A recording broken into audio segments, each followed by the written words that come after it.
and public trust, where we're joined by one of the world-leading figures on the topic, Professor Emily Shuckburgh, Director of Cambridge Zero at the University of Cambridge. And the discussion will also be moderated by our colleague, Dr Eileen Culloty from the DCU Institute for Future Media, Democracy and Society. This discussion forms part of the Rethink Energy discussion series, organised by the IIEA and ESB, that seeks to promote discussion around the energy transition by fostering dialogue on pressing issues with world-leading thinkers and commentators. We are really delighted to be working with ESB on this important series. And indeed, I'm now delighted to hand over to Mary O'Connor, Chief Information Officer at ESB, who will introduce the event. Mary. Thank you, Barry. Good morning, everyone. I'm very happy to have this opportunity to say a few words this morning to introduce this webinar on behalf of ESB. Everything we do at ESB is driven by our goal of reaching net zero carbon emissions by 2040. But it's a goal that we can't achieve alone. We depend on the trust of the communities where we operate so that we can build new renewables, expand and future-proof the electricity grid, and support customers in making more sustainable choices. This makes today's webinar really relevant and timely. The foundation of trust is a shared understanding of the facts, which is why it has been so worrying to see the rise of mis- and disinformation around climate, whether spread intentionally by bad actors or unknowingly by ordinary people simply trying to make sense of our complex world. Adding to the challenge is that we are all trying to navigate an online information and communications environment that is constantly changing, not least to new technologies like generative AI and agentic AI. As an energy provider committed to decarbonisation, we need to engage and be part of this conversation. I might just highlight here 3 ways we can do that and play our part in pushing back against climate myths. Firstly, hold firm to the value of facts and data. This is something we really believe in at ESB. For example, we have voluntarily published a sustainability report since 2011 and are committed to capturing and transparently reporting all our climate and sustainability metrics. Secondly, maintain an in-depth understanding of the information environment we operate in, even as it rapidly changes. At ESB, we are equipping our people with the training and tools they need to work with effectively, using data and various forms of technology and AI, whilst understanding and mitigating the risks involved. And thirdly, actively work to build and uphold trust through open communication with our customers and the wider public. This means also admitting where difficult trade-offs exist and being honest with people whom we encounter our own challenges in the net zero journey. So I'm really looking forward to hearing the insights of Professor Shuckburgh and Dr Culloty on how we can improve that communication, fight back against the misinformation, and build greater trust in the energy transition. Thank you and enjoy the webinar. I'll hand back now to Barry. Thanks very much, Mary. It's just left for me to introduce Dr Eileen Culloty, who is Assistant Professor in the School of Communications at DCU and Deputy Director of the DCU Institute for Future Media, Democracy and Society. Dr Culloty's work focuses on disinformation, media literacy, education and the future of public media. Dr Culloty also leads the Ireland Hub of the European Digital Media Observatory, EDMO, and serves as co-chair of Media Literacy Ireland, the national network for media literacy coordinated by Commission Demand. As a public intellectual, Dr Culloty will be well known to many of you, given her frequent, always sensible but sometimes sobering contributions to public discourse. And we're very pleased that you've been able to join us today as ever, Eileen, and I hand over to you for the discussion. Thanks, Barry, and good morning, everyone, and welcome again to this IIEA webinar, which is part of the 2025 Rethink Energy series in partnership with ESB. So today we're going to hear from Professor Emily Shuckburgh, a world-leading climate scientist and science communicator, and the director of Cambridge Zero, an innovative initiative that aims to coordinate and drive wide-ranging responses to climate change at the University of Cambridge. Before we get into the topic, there are just a few housekeeping rules, and namely the presentation and the Q&A will both be on the record, so please participate on that understanding. And you can participate by posing a question using the Q&A function on your Zoom screen, and you can also participate by posting a comment on social media. And if you do so, please remember to tag the IIEA and ESB. So in a few moments, we'll hear a presentation from Professor Shuckburgh and discuss the issue of climate myths, science, and public trust. But by way of maybe brief context, I think it's really notable that researchers across the sciences and social sciences have been debating these issues in some form for many decades now. And what all this research keeps telling us is that when it comes to communicating climate change, including its impacts and appropriate responses, there are major interconnected obstacles to overcome. And if we're talking about disinformation or myths, we really have to try and understand them within the context of those obstacles. For example, public understanding of science remains limited, and that's in general. So on one hand, you have relatively low levels of scientific literacy within a population, and on the other hand, climate science operates at a level of great complexity. And that creates a gap for myths and misunderstandings, but it's also a gap that can be exploited by people who want to spread disinformation. A related barrier is that media coverage of science in general, but of climate change in particular, tends to be very simplistic. I mean, we're probably all familiar with poor coverage of science, telling us that red wine is bad for us one week and is going to save us all the next week. But it's well documented that news coverage of climate policy tends to zone in on the political horse race aspect. So it will ask, what does this mean for elections? What does this mean for particular voting constituents? Will farmers support this party if they adopt that climate policy? We also know that news coverage is vulnerable to vested interests, including undeclared vested interests who are working to undermine climate policy. And this is something that we have seen in Irish media in recent weeks. Finally, we also know that the policy-making process itself is a major obstacle. That's partly to do with short-term electoral cycles that just promote and encourage short-term thinking, and it's also to do with sustained lobbying efforts. So often what we find is that it is vested interests that are shaping the agendas. And as a result, climate change has been reframed as an ideological battleground. So are you a pro-climate person or an anti-climate person, rather than an urgent collective crisis? And against that backdrop, it's little wonder that myths and misunderstandings and organized disinformation has thrived. And it would also be absurd to think that there are any simple solutions to those barriers. There are not. But there are some brilliant people who have dedicated their careers to conducting excellent science and to ensuring that it is translated into public understanding and into public policy. And we're fortunate to have one of those people with us today, Professor Emily Shuckburgh. A mathematician by training, Emily is now Professor of Environmental Data Science at the University of Cambridge, where, as we mentioned, she is also the director of Cambridge Zero. Within UK research, she leads the Centre for Doctoral Training on the application of AI to the study of environmental risks, and she is also a director at the Centre for Landscape Regeneration.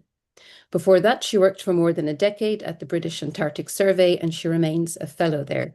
She is also an honorary fellow at the Energy Institute, the Royal Meteorological Society, and at Darwin College, Cambridge. And unsurprisingly, she has acted as an advisor on climate to the UK government in various capacities. I could go on noting many further prestigious accolades that she has acquired during her career, but there was one aspect of her biography that really stood out to me, probably because I'm from a communications background, and that's a recent book that she co-authored with King Charles III and Tony Juniper, the Ladybird book, Climate Change. And I'm sure many of you here will recall, as children, learning about the world from reading those Ladybird books. And I think it's a great testament to her science communication skills and her commitment to public understanding that she would be involved in such a project. So on that note, I will hand over to Professor Shuckburgh for a presentation of about 15 minutes. And please do post your questions as they come to you in the Q&A box. Thank you, Emily. Oh, thank you very much, Eileen, and it's a pleasure to join you all today. So I'm just going to share my screen, and I have a presentation where I'm going to start off by just giving you an overview of where the current state of climate science is, but then dive into some of the history of misinformation, particularly in the media around climate science, how as a climate science community we've responded to that, how it still remains a challenge to this day, and interlinks to the issue of public trust. So just in terms of where we are today, in terms of our understanding of climate science, what's really changed over the last 5 to 10 years as we've started to see the impacts of climate change around the world in terms of extreme weather events, whether that's been deadly floodings that have happened, events that have happened in different parts of the world, wildfires that have caused dramatic devastation. Those episodes are bringing climate change to communities in a very real sense. Although it has to be said, and I'll come back to mention this towards the end, it's not always the case that people make the connection between those extreme weather events and climate change, even if that has been one of the key drivers towards the increased frequency of those extreme weather events. So just to give you a snapshot of where the climate is today, one of the most visible ways in which our climate has been changing has been the changing state of ice around the world, and particularly visible has been the state of our glaciers, where we've seen dramatic decline of glaciers around the world. You can see images of key glaciers where you can just visibly see the dramatic retreat that's happened over the last century. And in a sense, that was one of the first most visible signs of climate change occurring before we started to see that impact in terms of extreme weather. In a sense, it was the canary that started to demonstrate that the climate was changing. In terms of temperature rise, some of you will be aware that last year, 2024, was the first year that as a year as a whole surpassed 1.5 degrees of warming compared to pre-industrial times. You can see that shown here. What you're seeing in all those grey lines are the individual years between 1940 and 2024. I've picked out the year 2000 to give you a sense of something that was one of the years at the end of last century where we'd reached about 0.7 degrees warming compared to pre-industrial times. But since the year 2000, we've seen a dramatic uptick in the warming to 1.55 degrees last year. And you can see that this year, 2025, has also been significantly warmer and is likely, if not to be a record-breaking year, but certainly close on a record-breaking year. And there are many other evidence of our changing climate in different parts of the climate system, and this is just one example, the dramatically reduced amount of the extent of sea ice in the Arctic. For a long time, we weren't seeing the same level of sea ice retreat in the Antarctic in the southern hemisphere, but in recent years, we've also seen a dramatic loss of sea ice in the Antarctic. And this is, if you like, a dashboard of how that world has changed since pre-industrial times. Well, rather since the 1850, and you can see that, if you like, the story of climate change in these four graphs. First of all, we've seen a dramatic increase in the use of energy, something like a 20-fold increase over the last 170 years. And the vast majority of that increase has been as a consequence of our use of fossil fuels. You can see coal in red, oil in yellow, and gas in purple being the largest growth across that time period. And of course, when you burn fossil fuel, you produce carbon dioxide, and that's driven the increase in carbon dioxide levels in the atmosphere that you can see in the top right-hand graph.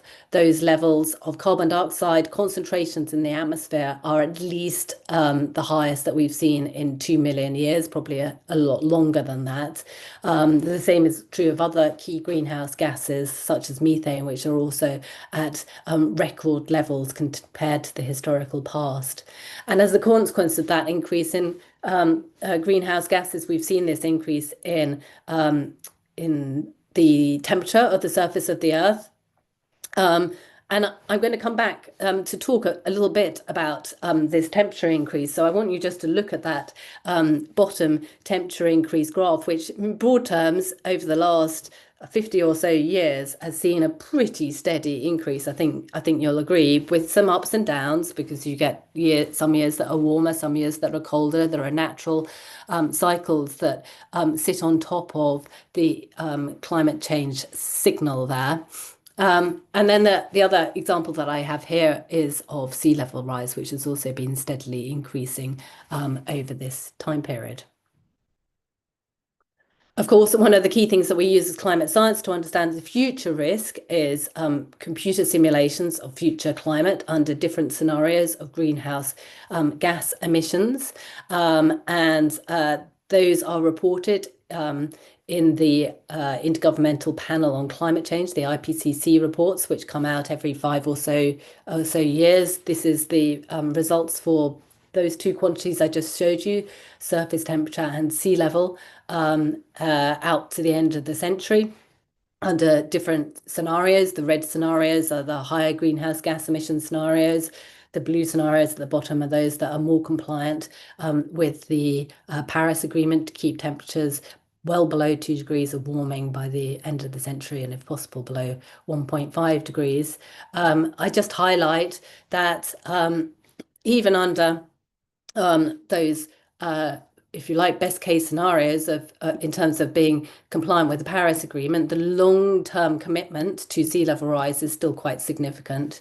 And in the worst case scenario, if we move forward a couple of centuries, we may be seeing many meters of sea level rise in the highest emissions scenarios. One of the aspects of climate-related risks that sometimes in some ways overlooked is the interconnectedness of those risks and how they cascade through our systems. And so understanding how climate change can impact our world, whether it's through the knock-on effects on supply chains because of climate change impacting key aspects of those supply chains, like the distribution of goods through the Panama Canal, or whether it's about impacting our health through the spread of diseases. The image at the bottom there shows an image from the other summer when Paris was key arrondissements in Paris were defumigated because of the increasing spread of the mosquitoes that spread dengue fever, which is starting to spread into southern Europe, or the impact of repeated climatic events damaging infrastructure through flooding events followed by extreme wildfires or droughts, or causing that sort of devastation, or indeed the impact in terms of the geopolitical implications of climate change. One way in which the IPCC tries to bring together an understanding of those risks and understand how those risks accumulate at different levels of warming is through this figure, which has been a key part of the IPCC reports for the last 3 or 4 cycles, is this image, which tries to bring together the evidence around 5 key categories. The first is looking at the threats to what the IPCC called unique and threatened systems. This would be things like coral reefs that are particularly vulnerable to climatic change. And then there's a set of issues: extreme weather events, distribution of impacts, global aggregate impacts, which describe the way in which extreme weather and other climatic impacts are affecting communities around the world. And then the final category that's assessed under this framework is called large-scale singular events. And that is basically shorthand for something genuinely catastrophic happening, such as the collapse of the vast ice sheets covering Greenland or West Antarctica, the dieback of the Amazon rainforest, release of methane from the vast stores in the frozen Arctic, the collapse of the overturning circulation of the ocean, or a number of other aspects of the climate system where we're concerned that a really significant tipping point may be passed.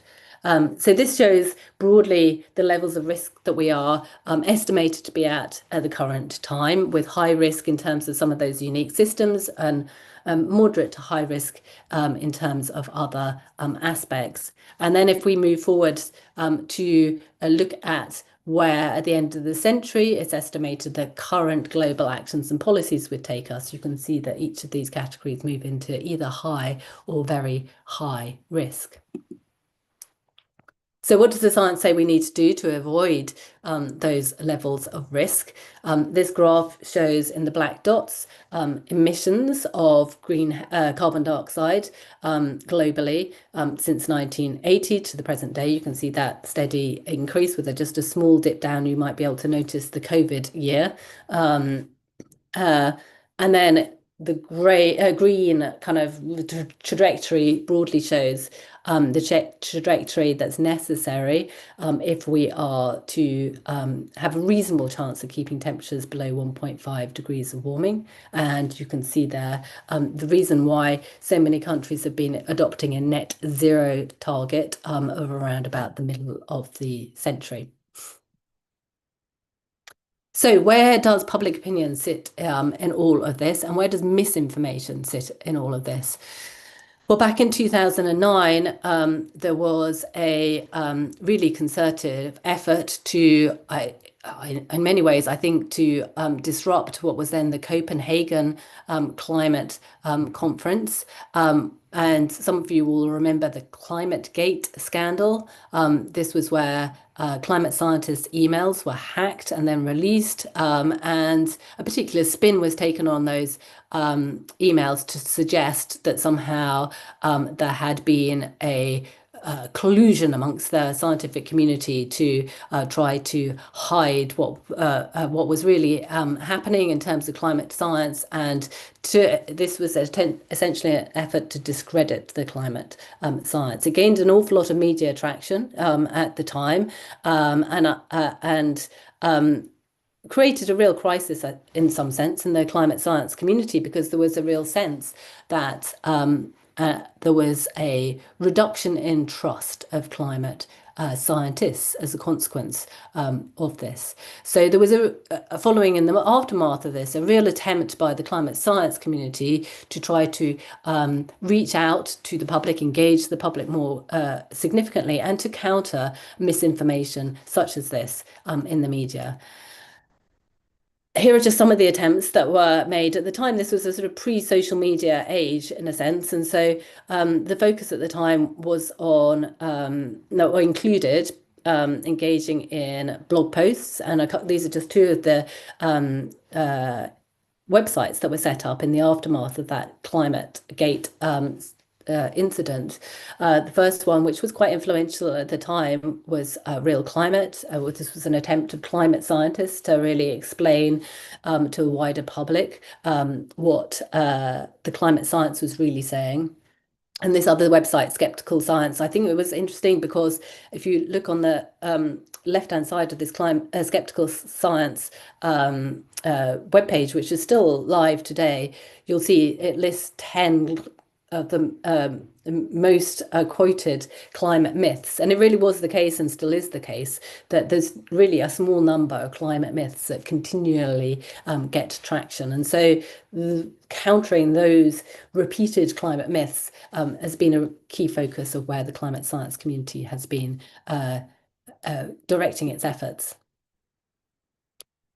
So after the ClimateGate saga started to dwindle, then of course there was a new saga that was really promoted by those that were skeptical or denying the climate science, and there was around about 2014, 2015, there was a lot of emphasis in the skeptical media on the suggestion that climate change had stopped.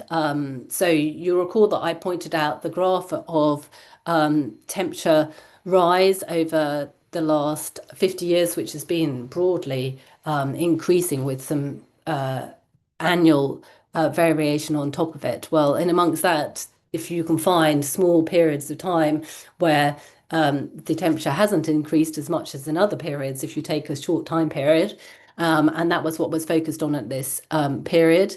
What was interesting here, you'll see this is I took a screenshot of the old original article from the Mail on Sunday that mentioned some of this, and you'll see that the Mail on Sunday in this instance was taken to the UK Press Standards organisation, and they upheld a complaint against the Mail on Sunday for this. And I think that those sort of taking the media on when they really are promoting misinformation has been actually quite successful over the years in terms of trying to counter some of the worst of the misinformation. Obviously, that doesn't apply to the misinformation that's spread over social media. Another thing that's been, I think, really quite helpful, that really started in the aftermath of ClimateGate, has been a number of organisations who have really been focused on getting on the front foot of explaining, both to other media organisations and to the public more generally, some of the key questions around climate science and the implications of climate science. And these are just two of the UK organisations that have been at the forefront of that: Carbon Brief and the Energy and Climate Intelligence Unit. And I think they've genuinely had a really positive influence in terms of reducing the amount of misinformation. But just to finish off, where are we today in terms of public opinion on climate change? So this is the latest polling from the UK for just two of the quantities which there's been significant data going back many years. This is just showing the data from 2019 to today of two quantities: people's belief in climate change and their concern about climate change. And on the one hand, you might say that this hasn't changed very much over that time period, that broadly around 70% or so of people in the UK population believe that climate is changing and that it's largely due to human activity, and broadly 60-something or other percent of people think that concerns about climate change have not been exaggerated. But at the same time, you'll notice that each of these, there has been a slow decrease in the percentages just over the last few years. And I think that's a concern that we're seeing at the same time as the climate changing at an ever greater rate and the risks of climate change increasing.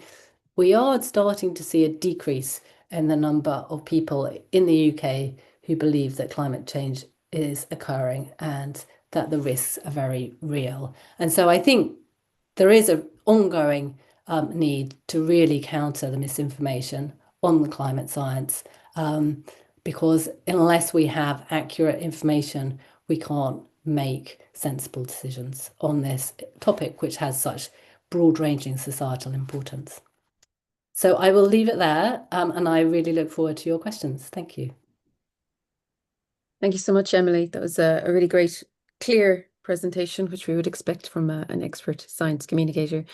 I was interested in asking you some questions about science first and the role of scientists more specifically before we go into the misinformation in particular, because I think something that's often come up in the public communication of climate change is the role of scientists themselves. And I know that there's been some discussion amongst scientists about where they feel comfortable in presenting their scientific evidence, trying to convey uncertainty, and that this has been used against them. And then also some have expressed, concern about becoming advocates, and then others say, well, you need to become an advocate because it's a very serious issue. So maybe could you, for the rest of us who aren't part of that community, maybe bring us how that discussion has evolved? Yeah. Well, let me take the advocate or not question first of all. There is a spectrum of opinion amongst the climate science community as to how much of an advocate one should be, and I've always thought that it's fine that there's a spectrum. Where scientists are individuals in the same way as everyone else, and it's right that they have a different opinion. My personal view has always been that I think that we have a particular role as climate scientists in this debate, and therefore I personally have felt that that role is best placed, actually not really being on the advocate side of things. Other people, I think, are better placed to do the advocacy, whereas I personally think that climate scientists are best placed to, as dispassionately as possible, convey the evidence, and allow others to make the decision as to what they do about that evidence, because I think that that is the best way in which we preserve that trusted relationship with those that we're communicating to. So that's my own personal position with regards to where I sit on the advocacy spectrum, but others take a different viewpoint. I do certainly feel that I have a responsibility as a scientist studying this to communicate widely what our scientific findings say. So that's where I sit on that. You mentioned uncertainty, and that's long been a challenge in terms of how can we appropriately convey scientific uncertainty associated with any of our findings. It's not unique to climate science, of course. It's a challenge that comes across many different scientific domains. One thing that I have observed over the years is that just the word uncertainty is very easily misunderstood in a more general audience. And so many times when we are talking about scientific uncertainty, we mean something that you can specifically measure in terms of how uncertain the confidence bounds on a particular finding, whereas often that's interpreted as being that we don't know. And so that question of whether or not the statements we're making as scientists, whether it's about uncertainty or something else, is being understood in the way that we mean it by the audience that we're trying to communicate to, feels as though it's incredibly important to understand, because otherwise we think we're saying something, somebody else is, who we're talking to is hearing something different, and actually that communication hasn't happened effectively. So being really careful and really clear in what we mean and ensuring that people understand it in the way that we mean it, I think is critical to the success there. Right, and I know I think it's really interesting the point you make about, scientists themselves are quite a diverse group. I think we sometimes talk about scientists as if they all agree and are just in their labs doing their work and don't have any individual personality or opinions and take different views on things. So I think that's quite an important point. But also, I think you mentioned the 2009 kind of attack on climate scientists and this climate gate. But more recently, we're seeing a lot of attacks on science and scientists and their work. So does that make it harder for scientists to adopt this? Or do you think that could actually become an advantage where scientists will have to come together and affirm that, no, this is the evidence, we have to stand by the evidence? Or is there a risk of science becoming extremely politicized? So, well, I think again, there's lots of things to unpack from that. So, I mean, having lived through the eras, and there's been multiple of them when climate science in particular has been under quite aggressive attack in different points.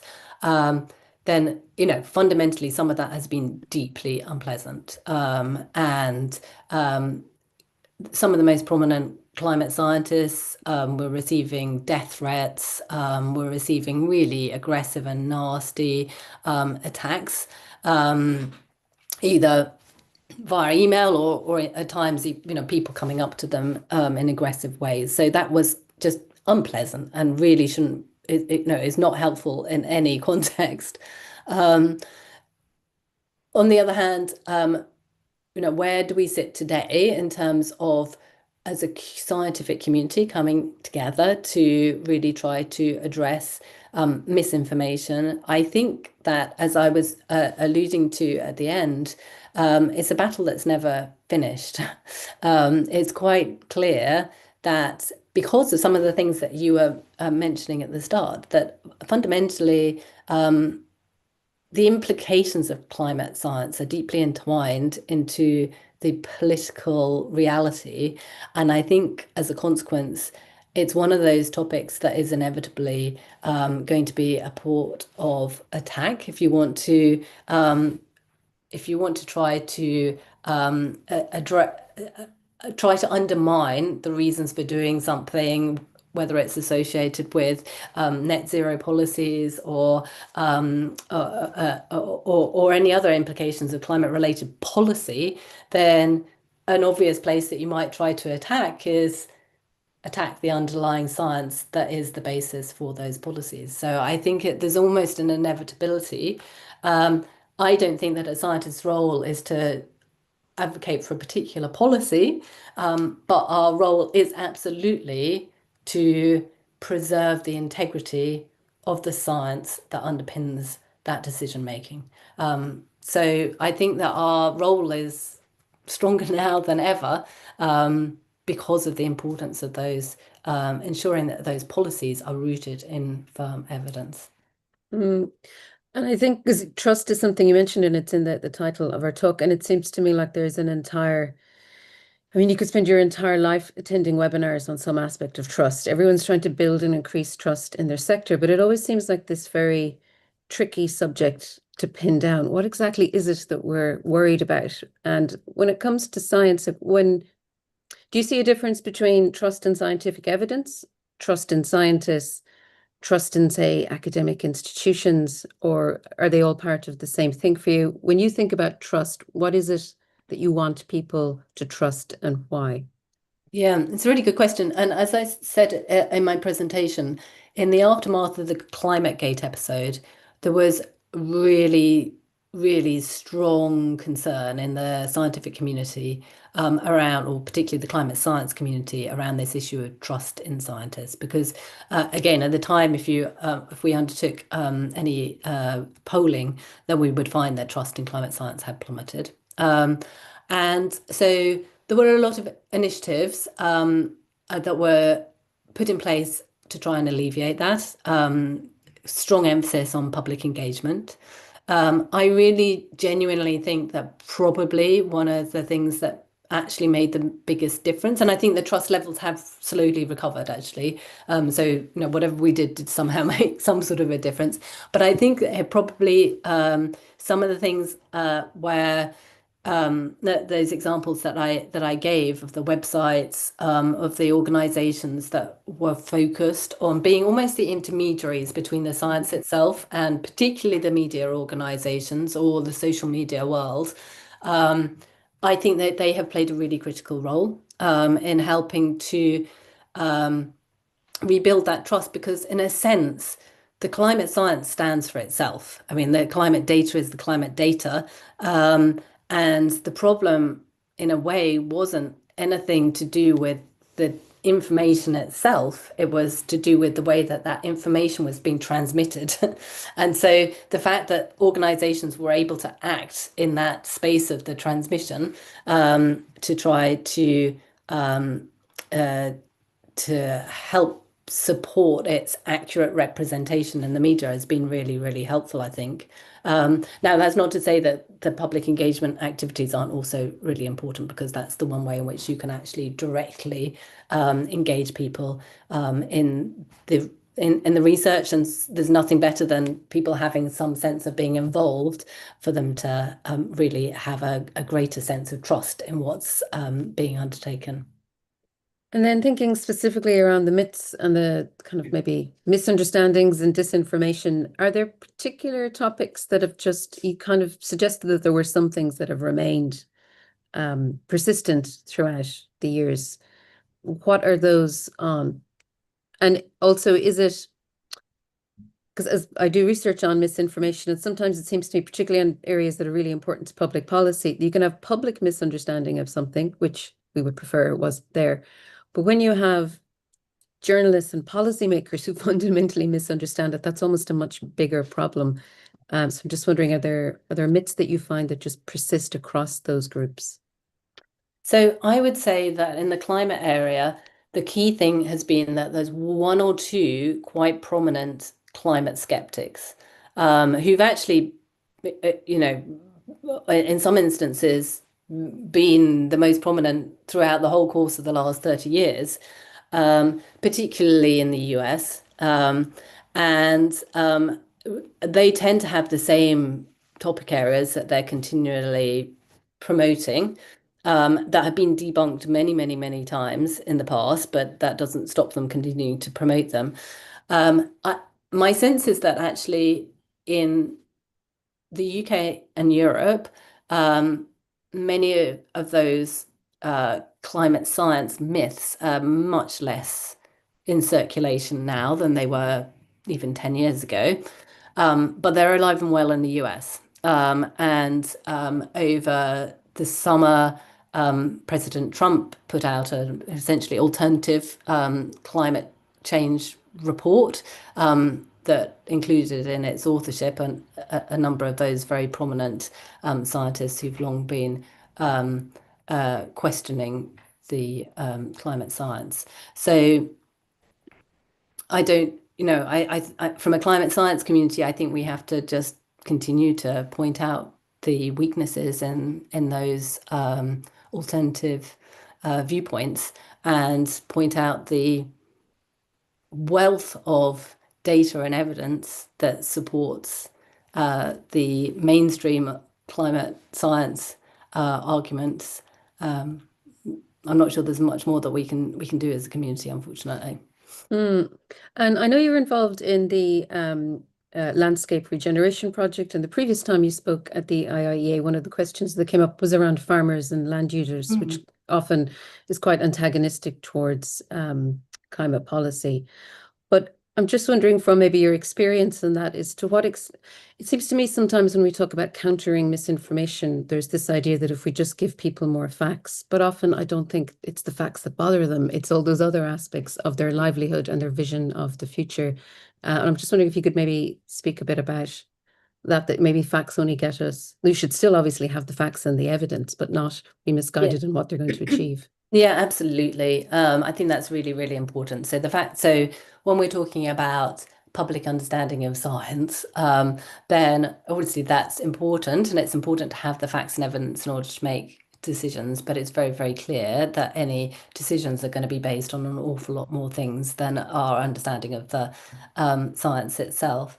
The Centre for Landscape Regeneration project, I think, has been a really interesting one because it's incorporated many of the different aspects that we know are important. So in terms of engagement, it's been a project where we have engaged very, very closely with the farming community. So we have various different instruments measuring greenhouse gases on farms, and we've been working closely with the farmers on whose farms those instruments are, and sharing all the data with them and involving them in the science itself. And so that has been very important. But we've also, going to your point about that's only the starting point, this is a project that's looking very much at solutions and how we might be able to manage land differently in order to reduce the climate impact. And so we've been, as part of that, seeking ideas from the farmers as to how they think they could be managing their land differently. And then we've been incorporating that into the science process to evaluate the effectiveness or not of different potential strategies. And so it's been a very much an activity that has been hugely collaborative, and I think has been very powerful as a consequence. And one where, to come back to some topic we were mentioning earlier, where trust and the trust levels that we've built up between the different communities has been absolutely integral to the success of the project. And I would love to think that it's somewhat of a model of how we could be building that sort of collaborative approach across science and into communities across a wide range of other topics in the climate area and beyond that have such important societal implications. And I mean, it's been an agenda within science communication for a long time, this idea of co-creation and collaboration. But of course, that also means more funding and more people trained in those areas. Now, at my university, we train people in science communication, so we're all in favor of that agenda. But, it's not, I think sometimes those things are added on as nice little extra bits rather than being treated as actually really core to the success of any initiative. Before we go to some of the Q&A questions, I just wanted to come back on what you were saying about in the wake of the 2009 ClimateGate that one of the responses was to almost take on the media and then respond directly and then rely on those intermediary actors like the Carbon Brief to maybe provide training to the media. And you were saying that that's been quite successful. Is your sense, maybe just as a scientist in general, is that media coverage has improved over the years? Is there a greater appreciation of science, or has it remained at the, does it fall to individual scientists or individual outlets? I think some aspects of the media has improved. So there was a stage around that ClimateGate example where the BBC, for example, had an editorial policy where they felt they had to give equal weight to different viewpoints, even if one was very much a fringe viewpoint and the other one represented the bulk of the scientific community. And sometime post that ClimateGate saga, they actually changed their editorial policy so that it was in greater recognition of the overwhelming scientific consensus on the topic. That was the BBC. Obviously, other parts of the media continues to have often a more political perspective, and so it is to this day. We do still see significant misinformation appearing in the media, and of course even more so on social media. Often a great essay I remember, I think it was originally published in the 60s about the two cultures. And he was talking particularly about the UK and the idea of there being people who study science and are knowledgeable about science, and the people who do arts and culture, and journalists and media people tend to fall into that side and have very low level of exposure to science. And one of the consequences then is they might unwittingly just cover science very poorly. I think we're still trying to address that problem. One of the questions here from one of our participants is about the geopolitical environment and the quality of data. So she cites the example from the Bureau of Labor Statistics in the US. So I think this is the reference to the statistician who produced statistics that Trump didn't like. So the statistician got fired and they were told to come back with new statistics. So is there a concern among climate scientists about the quality of data that you will have in different jurisdictions if science itself and the institutions behind it are being politicized in this way? Well, I think the biggest concern at the moment in the climate science world is that, a key part of our understanding of the climate system is our ability to maintain long-term measurements of different parts of the climate system, whether that's measurements from space, from satellite data, or in the oceans. We have a fleet of floats that are continually monitoring the ocean.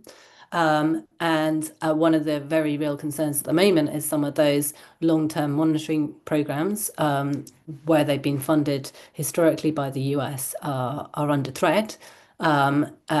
Essentially through a politicization of that funding.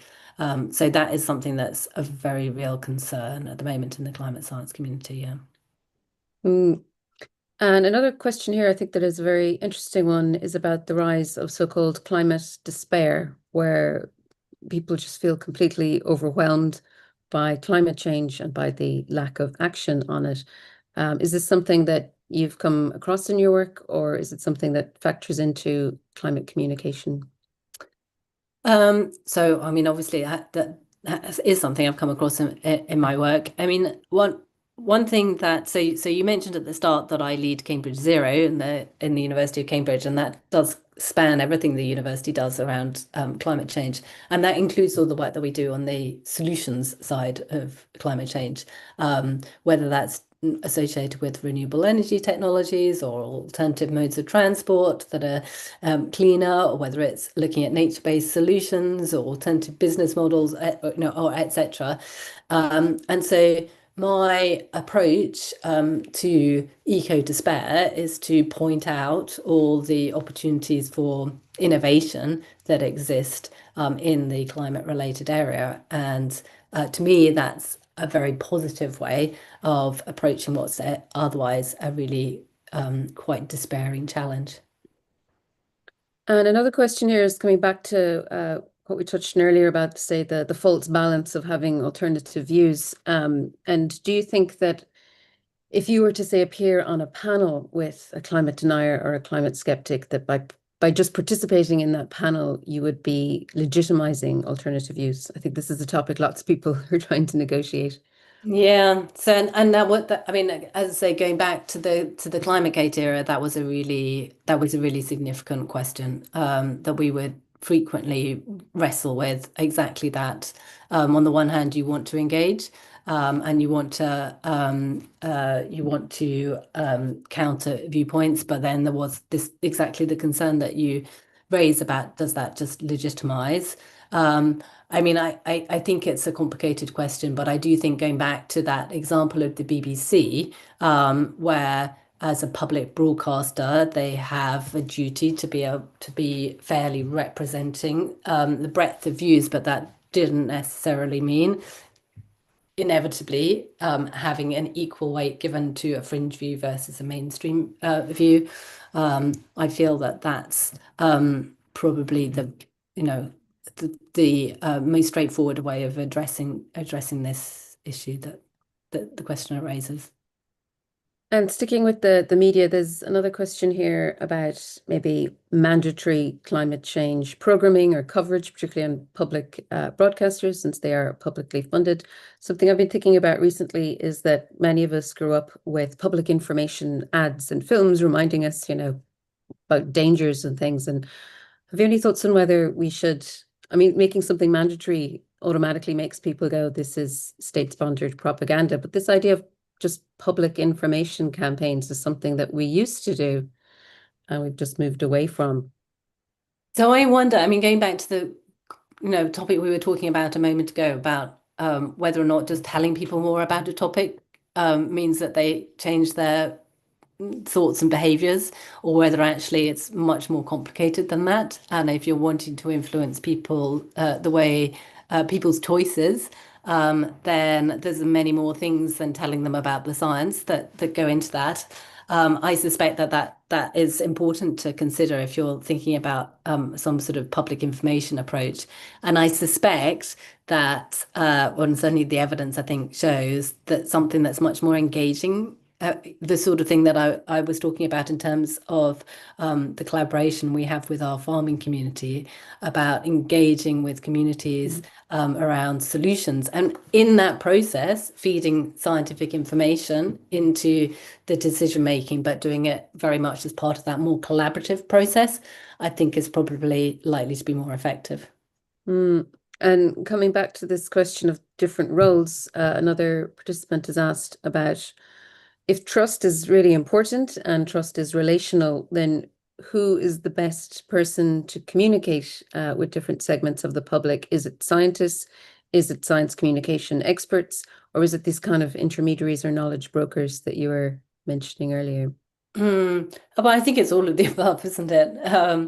And I mean, of course, there are, and I guess this is the other thing that I feel when we were talking right at the start about there's not one thing as a scientist, there's a diversity of different people. And some people are brilliant scientists and absolutely terrible communicators. And some people are fantastic scientists and fantastic communicators, and etc. And so I think it's about a diversity of people acting in a diversity of different ways to best use their talents. I do think that having both scientists communicating directly as well as having intermediary organizations, there's roles for both.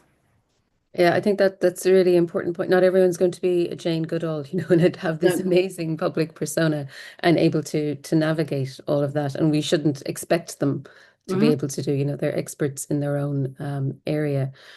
Another question here is about, what are ways to make carbon zero initiatives more profitable than traditional approaches? And are there any proven examples of this working? Yeah, so I mean, much of the debate now has moved on to exactly that question, I would say, in the UK and Europe. has moved beyond questioning whether or not the climate science is true or not, to looking at the economics of different solutions.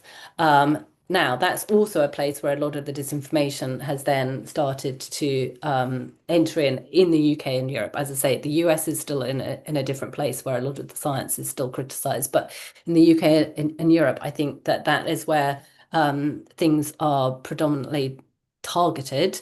And so ensuring that there is accurate information on things like what makes up your energy bill and why, what exactly the reasons for energy bills being high are, so that people can make considered decisions associated with that, is really, really important, because otherwise we just see the disinformation shifting to a different area. And another question here is back to data, and it's about the transparency of data sets. And they're saying that the data and methodologies need to be as transparent as possible to build trust and credibility. Presumably that's something you agree with. And in my own area, when we're dealing with disinformation of any kind, you just think it's really important that everything you do is transparent so people can come and see it and critique it. But then you also have this challenge of you have to present it in a way that people can understand it and not misunderstand it. Is that an issue?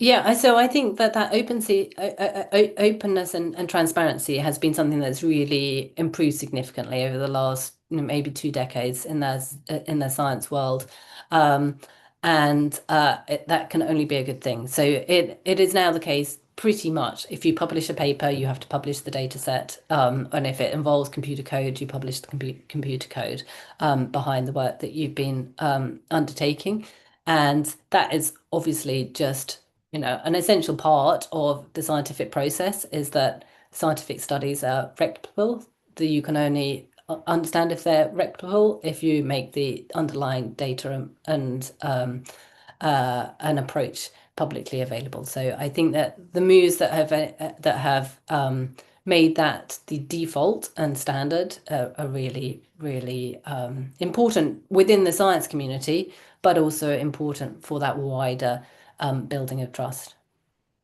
And perhaps coming back to our despair point here, one of the commentators is saying that during the financial crisis in Ireland, when many households were in mortgage arrears, it was known that people were just putting the letters from the bank into the bin. So they were kind of in complete denial and just afraid to even open the letter. So this person's wondering if there is any kind of research into this type of fear thresholds that maybe at a certain point people just won't engage. Yeah, so I think there's a sort of maybe even a broader point that comes back to your question that you had a moment ago about eco despair, that actually there's a kind of fine line, isn't there, between being able to clearly articulate the scale of the risk associated with climate change or any other sort of global threat, without venturing into that sense that the problem is so awful that we can't do anything about it, and we'll just put our heads in the sand and hope it goes away, even though we know that it's not going to go away. And so navigating between clearly articulating the scale of the threat and what I was describing earlier about giving a sense that it isn't impossible to solve this, that we have many of the building blocks for addressing the challenge, is really important to do the two in tandem, because otherwise it is just human instinct to, put your head under the duvet and hope it'll all go away. And I think it also comes back to what you nicely articulated about different sectors of different roles to play. And I mean, there's clearly a big role for psychology and skilled psychological communicators as well, to maybe help address some of those issues. Finally, there was 2 questions that were just on the question of like who is being impacted maybe by the climate myths. Are there particular age groups, particular sectors of society? Is it those who are being left behind or marginalized in some way, or is there a very different pattern? Oh, that's a really good question to which I don't actually know the answer, but I think it's something that, yeah, a very interesting and really, if there is somebody who has been looking into that, I'd be delighted to hear from them. I suspect it might vary as well, depending on where Mm. you are and what kind of myths were being put forward. So I'll just scan through to make sure. Oh, there's a very final quick question about AI, and you mentioned using AI in your own research, and then it's about the environmental impacts of AI and what your thoughts are on this. Yeah. Okay. So, well, big topic to, so I'll try and be brief. A lot of my research is using AI nowadays. So there's huge opportunities for AI to be used to advance our understanding of climate and environmental science. But obviously, on the one hand, there are concerns about the energy and other resource use of AI itself, as well as actually some of the kind of ethical concerns about how AI is trained and ensuring that there aren't biases that are really emphasized through that training, which is particularly important on climate, which does have such an important societal implications. So huge opportunities, but has to be handled with care, I think, is the short summary. And I suspect you'll be asked questions like that many times into the future. So with that, we're now just gone 12:30. So I'll thank again Professor Emily Shuckburgh. I'll thank the IIEA and the ESB for sponsoring this series. So thank you very much, everybody.